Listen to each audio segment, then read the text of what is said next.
One day, Edward was in the shed where he lived with the other engines. They were all bigger than Edward and boasted about it.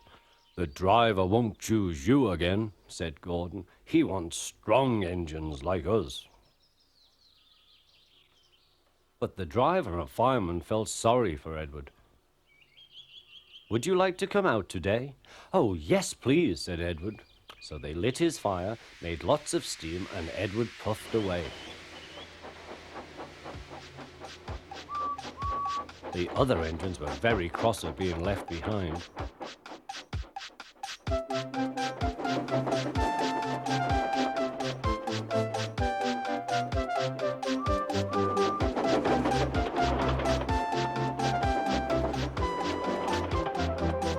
Edward worked hard all day. The coaches thought he was very kind, and the driver was very pleased.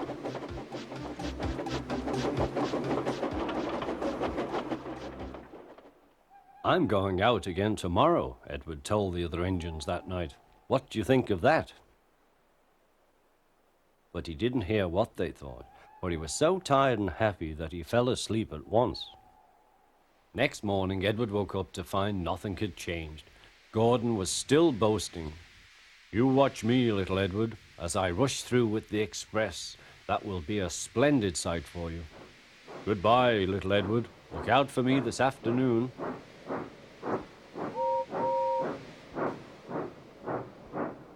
Edward went off to do some shunting. Edward liked shunting. It was fun playing with trucks. He would come up quietly and give them a push. Then he would stop and the silly trucks would go bump into each other. "Oh!" they cried. "Whatever is happening?"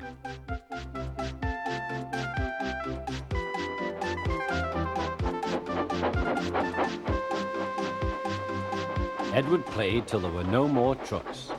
Then he stopped to rest. Presently he heard a whistle. Gordon was very cross. Instead of nice shining coaches, he was pulling a lot of very dirty trucks. "A goods train, a goods train, a goods train," he grumbled. "The shame of it, the shame of it, oh, the shame of it." Edward laughed and went to find some more trucks. Then there was trouble. "Gordon can't get up the hill," the porter called to Edward's driver. "Will you take Edward and push him, please?" They found Gordon halfway up and very cross. His driver and fireman were talking to him severely. "You're not trying." "I can't do it," said Gordon. "The noisy trucks hold an engine back so." Edward's driver came up. "We've come to push." "No use at all," said Gordon. "You wait and see," replied Edward's driver.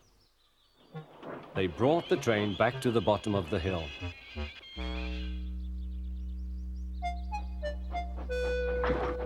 "I'm ready," said Edward. "No good," grumbled Gordon. They pulled and pushed as hard as they could.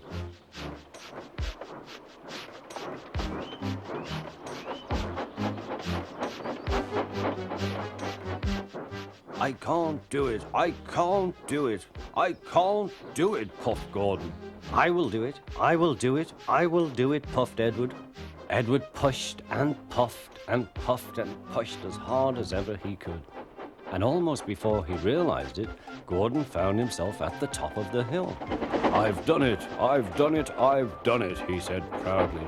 He forgot all about Edward and didn't wait to say thank you.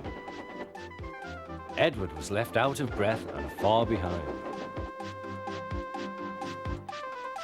He ran on to the next station, and there he found that the driver and fireman were very pleased with him.